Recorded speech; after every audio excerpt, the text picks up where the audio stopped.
And we are back. So, man, it's hot.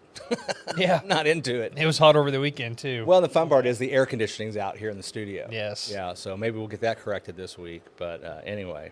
So you've been in a couple of hearings. I've been in a few. Yeah. Somewhere along the way, I don't even know. Well, you and I think we probably had the same experience. You know, to us it's routine, but to our clients it's a whole brand new experience. Yeah, that's correct. And people are usually afraid of these things. And I guess the advice that I would tell people is this. It is a federal court appearance, right? It sounds ominous and scary. It does. But in those reality, are ominous and scary. I've done those. Yeah, but in reality, these Social Security hearings are on stress level with a job interview. Oh, okay. Well, that's and a little more. Yeah, it puts people at ease a little bit, I think. Sure. Yeah. Because it's talking about some similar things, really, job skills and stuff like that. Yeah, that's true. And you know, it's not that there's no stress involved. Obviously, there's a lot on the line for people. This is maybe a livelihood, income moving forward. But for the most part, you know, they're pretty laid back. They're a real informal hearing. There's no formal rules of evidence that aren't applied in these type of hearings.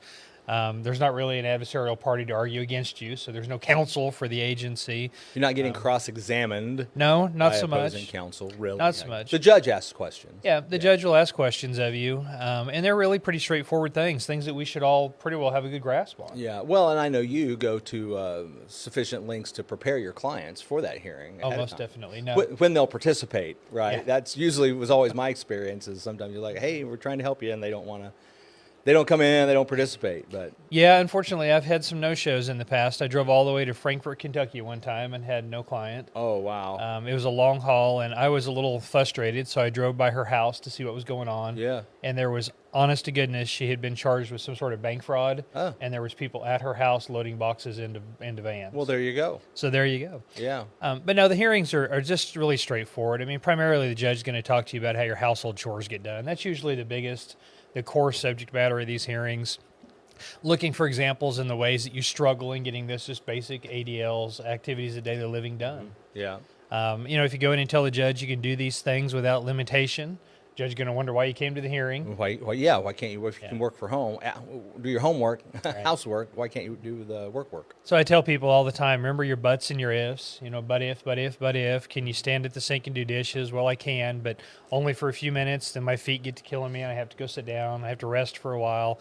You know, you can do a lot of things and still qualify for disability.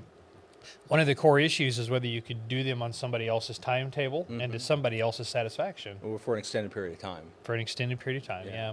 An 8-hour workday. The rest of the hearing will primarily focus in on how it is that you struggle. I mean, what the pain looks like, where it hurts, when it hurts. All things that we should be well accustomed to and have easy answers for. Yeah.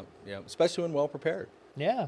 So at the end of the hearing, they'll talk to a vocational expert, a jobs expert, that'll come in and give the judge some guidance on how big of an impact some of your limitations from your condition would have on your ability to go back to the workforce. But the hearing itself is really not all that stressful. No, well, that's good for people to know. And you know, like I say when I speak, sometimes all you need to overcome fear is a little bit of education. It is. And, you know, the thing is, if you have a representative on your case ahead of time, so much of the legwork is done. So much of the narrative is already in front of the judge. They know where you're coming from. They know what the argument's looking for. They're not having to uncover every aspect of your case. It's more so them being able to go and confirm that the story that you're telling is accurate and jives with how you live with your life. And that type of preparation work probably does two things. One, the judge may already have a good idea of what their decision is going to be.